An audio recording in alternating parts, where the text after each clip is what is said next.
சாமிய வரும்போது எங்க பார்த்த மாதிரி தெரியுது. என்னையா என்ன இதுக்கு முன்னாடி எங்க பார்த்திருக்க முடியாது சாமி பார்த்திருக்க முடியாது சாமி. நான் உங்களை பார்த்திருக்கேன் சாமிங்கிறல. பக்தர்கள் எல்லாம் என்னை காண்பதற்காக 1000 கோடி வருஷம் தவம் செய்து கொண்டிருக்கிறாங்க. அவருக்கே நான் காட்சி தருவதில்லை. அப்படி இருக்கும்போது நீ என்ன எங்க பார்த்திருக்க முடியும்? சாமி தாங்களை நான் பார்த்திருக்கிறேன் சுவாமி. அப்படியா? சரி எங்க பார்த்த சாமி? வரும்போது நம்ம சனிச்சந்தை கொங்கனாபுரம் சனிச்சந்தில உங்களை பார்த்ததா எனக்கு ஞாபகம். ஆமா சாமி. நீ என்ன செஞ்சுட்டு இருந்த? அங்க வந்து நீ சென்டர்ல இருந்த, நீ சென்டர்ல நின்னுகிட்ட. இதே மாதிரியே பன்னி குத்துற வேலை இருந்துச்சு. அது மட்டும் இல்ல, நல்லா ஒரு ரவுண்டா ஒரு குட்டா கோடு கோட்டுல புள்ள அந்த வட்டம் உள்ள வட்டத்துக்கு அந்த கோட்டுக்கு அந்த பக்கம் எல்லாம் கூட்டானா நின்னுகிட்டாங்க. நின்னுகிட்டு நீ சென்டர்ல நீ இருந்த. இந்த மாதிரி பாம்பெல்லாம் வச்சிருந்த. வெளியே போனா நத்த வரும், வெளியே போனா நத்த வரும். வெளியே போனா பின்ன என்ன வரும்? அந்த வெளியே இல்லையா, ஓட்ட விட்டு வெளியே போனா நத்த வரும். சாமி பாம்பாட்டி தானே நீங்க? பாம்பாட்டியான தெரியுதா? பார்த்த உடனே அது ஞாபகம் வந்துருச்சு சாமி. அந்த ஆளு வேறு, நீங்க வேறு. சொல்லுங்க சாமி, யாரு சாமி? இருந்த போதிலும் இந்த நாடகத்தில் நான் தர்பாசியமாக வந்திருக்கின்ற என்னுடைய பெயர் என்ன?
நாடகத்தில் வந்திருக்கிறீர்களே, நீங்கள் யார் சுவாமி?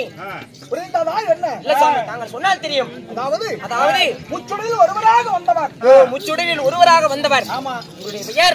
காத்தல், அழித்தல், படைத்தல். இந்த முத்தொழிலுக்கும் சரிங்க, நாங்க மும்மூர்த்தி தேவர்கள் உண்டு. ஓ, மும்மூர்த்தி தேவர்கள். சரி சுவாமி. அரண், அரி, பிரம்மா. ஆமா, இப்படி மும்மூர்த்தி தேவர்கள். சரிங்க. முச்சுடலில் ஒருவராக விளங்கக்கூடிய, காக்கும் கடவுளாக விளங்கக்கூடிய என்னுடைய பெயர் சரி கைலாசநாதர். சிவபெருமான் சாமி, கைலாசபதி, பார்வதி நாயன், பரமதயாளன். அதாவது பல பெயர், பல நாமதேயங்கள் விளங்கி வரக்கூடிய என்னுடைய பெயர் திண்ணீல போத மீறி போய் முந்தா நாள் கடந்தியா சாமி? திருநீலகண்டன். அது கிடையாது, திருநீலகண்டன். சிவபெருமான், சந்திரசேகரன், சாமசீவன். இப்படி பல நாமதேயங்கள் விளங்கக்கூடிய என்னுடைய பெயர் ஆதி கைலாயவாசர் சிவபெருமானாக இருந்தாலும், முக்கண்டாரி பரமக்கடவுள் சிவபெருமானாக இருந்தாலும் எனக்கு மற்றொரு பேரும் உண்டு. எனக்கு எப்படி இந்த பேர் வந்தது? அதாவது எனக்கு திருநீலகண்டன் அப்படி என்று ஒரு பேர் உண்டு. இந்த திருநீலகண்டன் என்று பெயர். இந்த திருநீலகண்டன் என்ற பெயர் ஆமா எனக்கு எப்பொழுது அமைந்தது? எப்படி அமைந்தது?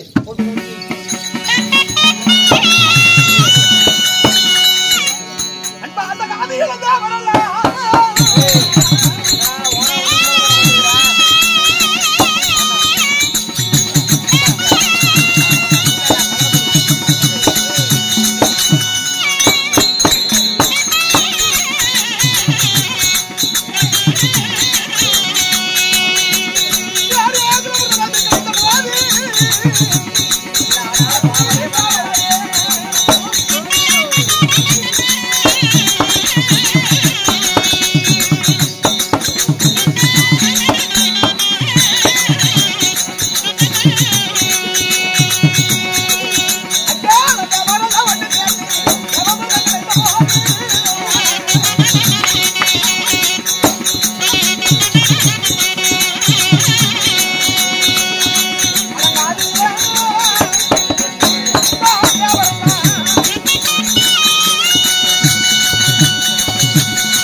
சிவபெருமானே 30 தேவர்களும் 30 தேவர்களும் 48 சேஷர்களும் கிண்ணருக்கு முன்னர் சித்தர்வர்கள் இடகாந்தார். ஆமாங்க.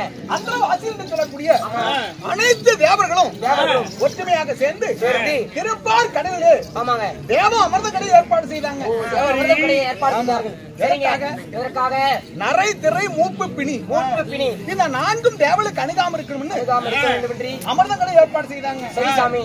திருப்பார் கடலை ஆமாங்க பால் சட்டியாகவும் மந்திரகிரி பருவத்தை ஆமாங்க ஒரு மத்தாகவும் சந்திரனை தூணாகவும் வாசி என்று சொல்லக்கூடிய பாம்பை இழுக்கையாகவும் ஆமாங்க தேவரெல்லாம் வாழ்புறம் அசுராதிகள் எல்லாம் தலைபுறம் அப்படி பிடித்து தேவம் அமிர்தம் கிடைந்தாங்க. தேவ அமிர்தம் கிடைந்தார். ஆமா சரிங்க. அப்பொழுது தேவ அமிர்தம் கிடைக்கின்ற பொழுது அமிர்தமாகப்பட்டது கலசத்தோடு சுரண்டு வந்தது. அப்பொழுது இழுக்கக்கூடிய இழுவை பொறுக்க முடியாமல் அந்த வாசி என்று சொல்லக்கூடிய பாம்பாகப்பட்டது விஷத்தை அமிர்தத்தில் கக்கியது. அமிர்தத்தில் கக்கியது. ஆமா. அப்பொழுது பார்த்து இந்த தேவாதி தேவர்கள் எல்லாம் இந்த விஷங்கள் அமிர்தத்தை சாப்பிட்டா தேவர்கள் எல்லாம் மாண்டு விடுவார்கள் அப்படி என்று சரி அந்த விஷத்தோடு இருக்கக்கூடிய நஞ்சை நானாக அள்ளி உண்டேன். நீங்களே அள்ளி உண்டீர். ஆமா சரிங்க. அப்பொழுது பக்கத்தில் இருந்த பகவானாகப்பட்ட எம்பெருமான் என்னை பார்த்தார். ஆமா சரிங்க. உலக மக்களுக்கெல்லாம் படியளக்கும் கர்த்தன் ஆகிய சிவபெருமான் விஷத்தை அள்ளி உண்டு விட்டாரு. அப்படி என்று ஓடி வந்து கண்டத்தை பிடித்தார். ஆமா சரிங்க. கழுத்தை பிடித்த உடனே கழுத்தோடு விஷமாகப்பட்டது நின்று விட்டது. ஆமா சரிங்க. அதனால தான் ஆண்களுக்கு இங்க கண்டம் ஏற்படும். ஆமா ஆண்களாகப்பட்டது எல்லோருக்கும் உண்டு. எல்லாருக்கும் இருக்குது. ஆமா அதனால் அமலிலா பிறந்தா கண்ட பொம்பளாக பிறந்த புண்டை சாமி. அப்படி கண்டத்தை பிடித்தபடியா எனக்கு திருநீலகண்டன் அப்படி என்ற பெயர் வந்தது. நஞ்சை அள்ளி உண்டபடினால் எனக்கு நஞ்சுண்டேஸ்வரன் என்று ஒரு பெயர் உண்டு. ஆமா அது மட்டுமல்ல எனக்கு சிறப்பு பெயர்களும் உண்டு. என்னை கூத்தாடி என்று அழைப்பார். கூத்தாடி? ஆமா எங்களையும் அப்படித்தான் சாமி அழைப்பார்கள். எப்படி? கூத்தாடிகள் என்று. கூத்தாடிகள் இப்ப வைரஜீவனத்துக்காக நாம செய்யற அது வேற. ஆனால் முதலாக இந்த சிவபெருமான் ஆகப்பட்ட எனக்குத்தான் கூத்தாடி என்ற பெயர் அப்படியா? எப்படி கிடைத்தது? எப்படி கிடைத்தது? யாராலும் உண்ட செய்தது?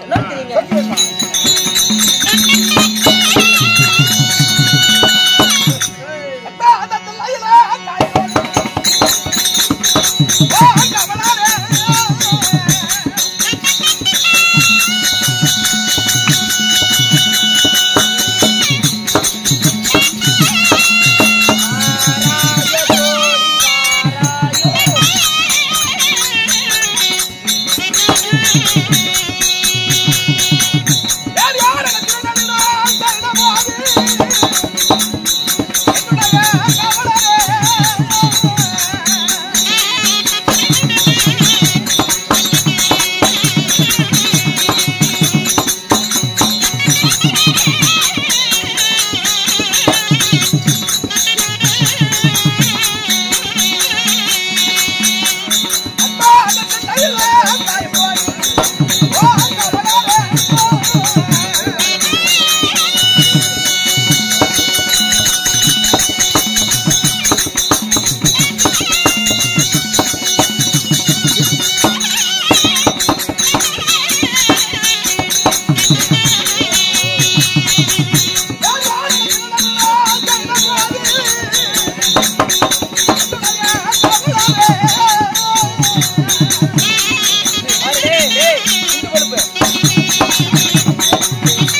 அவர்களோடு போட்டியிட்டு நாங்க பரதநாட்டியம் ஆட துவங்கினோம். எப்படி? பரதநாட்டியத்தில் சிறந்தவள் காளிதேவியா என்ற கர்வம் அவளுக்கு அதிகம். ஆமா, சரிங்க. நம்மை விட பரதநாட்டியத்துல சிறந்தவர் யாருமே கிடையாது. அப்படி என்று நான் என்று மமதை கொண்டிருந்தான். அவருடைய கர்வத்தை அடக்க வேண்டும். அப்படி என்று தில்லை அம்பலத்தை ஒரு மேடையாக்கி ஆமா சரிங்க போட்டிக்கு ஏற்பாடு செய்தோம். யாரு? காளிதேவியோட. ஆமா சரிங்க. அப்ப போட்டி ஏற்பாடு செய்யும் போது அதாவது தில்லையம்பலத்துல அதாவது பரதநாட்டியம் ஆட துவங்கினாலும் இசைக்கருவி இசையமைக்க வேணும் இல்ல? ஆமாங்க, ஆட்கள் இசைக்கருவி. ஆமா, யாராரு? அதனால எம்பெருமான் மகாவிஷ்ணு. ஆமா சரி. அந்த மகாவிஷ்ணு ஆகப்பட்டவர் மிருதங்க மத்தாளம். மிருதங்க மத்தாளம். ஆமா சரிங்க. நந்தி பெட்டி. ஆமா. நாரதர் வீணை. ஆமா சரிங்க. பிரம்மா பக்கமேளம். இப்படி எல்லாம் தேவலோகத்துல அதாவது தேவர் சபையில அதாவது சபையமைத்தார்கள். ஆமா சரிங்க. அப்பொழுது அந்த பரதநாட்டியத்தில் நாம எப்படியாவது ஜெயம் பெறணும், வெற்றி பெற வேண்டும், அந்த காளிதேவி அடக்கணும் அப்படின்னு என்னுடைய சிவன் சொத்து கொஞ்சம் சேர்த்து போட்டுக்கிட்டேன். நிமிட்டி போடுற நல்லா தெரியுது. அதெல்லாம் தெரியுது, நல்லா தெரியுது சாமி. தெரியாது கஞ்சா. அந்த சிவன் சொத்தை நல்லா சேர்த்து சரிங்க. நல்லா ஏறின உடனே ஆட துவங்கினோம். ஆட அப்படியே போதை தலைக்கு ஏறி விட்டது. தலைக்கு ஏறிடுச்சு. எல்லாமே தடுமாறி கீழே விழுற அளவுக்கு ஆயிடுச்சு. ஆமா. அப்புறம் அப்பொழுது மகாவிஷ்ணு ஆகப்பட்டவர் மிருதங்கத்தை அடித்துக் கொண்டே பார்த்தார். சரிங்க. என்னடா ஆச்சரியம், சிவபெருமான் தவறி கீழே விழுந்து விட்டார். ஆண் குலம் பெண் குலத்துல தோட்ட மாதிரி ஆகிவிடும். அதனால சிவபெருமான் கீழே விழுகாம இருக்கணுமே அப்படி என்று மிருதங்கத்தை அடித்துக் கொண்டு காலை தூக்கி ஜாடை காமித்தார். காலை தூக்கி. ஆமா சரிங்க. காலை தூக்கி பரதநாட்டியம் காலை தூக்கி ஜாடை காமித்தார். அப்பொழுது காதிலே அணிந்திருந்த குண்டலத்தை கீழே விழும்படியா செய்துவிட்டு ஏடியோ வலதுகால் பெருவரலால அந்த குண்டலத்தை எடுத்து காதிலே மாட்டிக்கொண்டேன். காதுல மாட்டிக்கிட்டீங்க. ஆமா.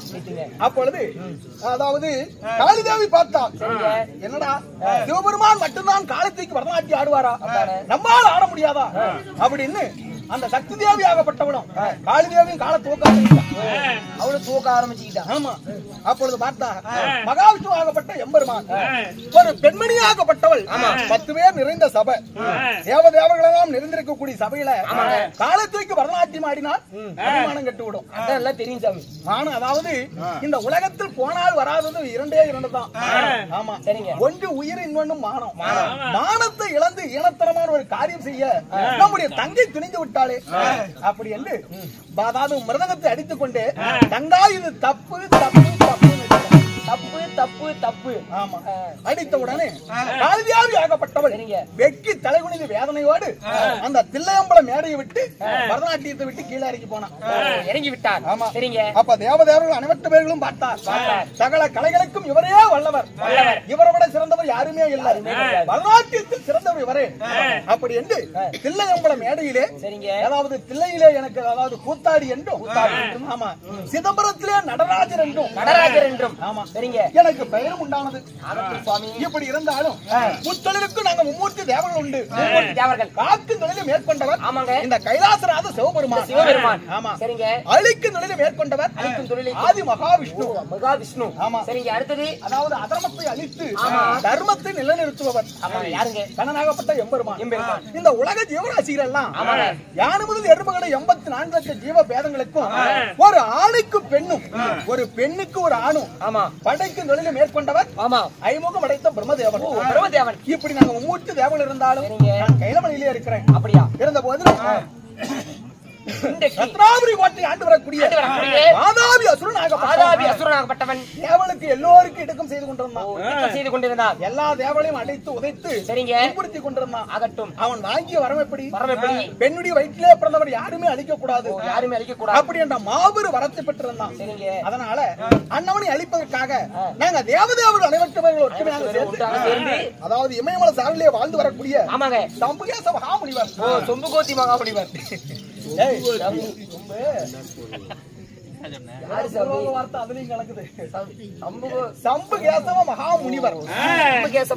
அரிதான தவம் செய்து பெரிதான வரம் பெற்ற மகாமுனிவரிலே ஒருவர். அந்த சம்பியாசம் ஆமுனிவிடத்திலே சென்று எங்களுக்கு ஏற்பட்ட குறைபாட்டுகளை சொல்ல அந்த முனிவரால மாபெரும் ஒரு யாகத்தை செய்து எடி நெற்றிய வேர்வையை பிழிந்து விட்டு அதாவது ருத்ரவன்னியனை பிறக்க வைத்திருக்கிறார். உத்தரவன்னியனை ஆமா ஆகட்டுங்க. அரக்குமா கோட்டை எழுப்ப அரிப்பதற்காக அந்த வாதாவுடைய சேனா சேனையெல்லாம் கொண்டு மடிப்பதற்காக அன்னியனை பிறக்க வச்சிருக்கேன். பிறக்க வைத்தது மட்டுமல்ல, பிறக்க வைத்தது மட்டும் கிடையாது, தேவலோகத்தின் அதிபதியாகிய தேவகோமான் தேவேந்திரன் அந்த தேவேந்திரனுடைய மகளாக விளங்கக்கூடிய சரிங்க மந்திரமாலையும் திரு கல்யாணம் செய்து வைத்திருக்கோம். கல்யாணமும் பண்ணி கொடுத்துட்டீங்க. ஆமா ஆகட்டும் சுவாமி. இருந்தாலும் படைபட்டாளத்தெல்லாம் ஏற்பாடு செய்து ஆமாங்க இப்பொழுதே போருக்கு அனுப்பி வைக்கணும். அப்படியா? ஆமா. அப்படி போவதாக இருந்தால் மனைவியாகப்பட்ட சரிங்க சக்திமா மகேஸ்வரி அப்புறமாக இருப்பால் அழைத்து வருகிறேன். சீக்கிரமாக அழைத்துக் கொண்டு போய் வருங்கள் சாமி.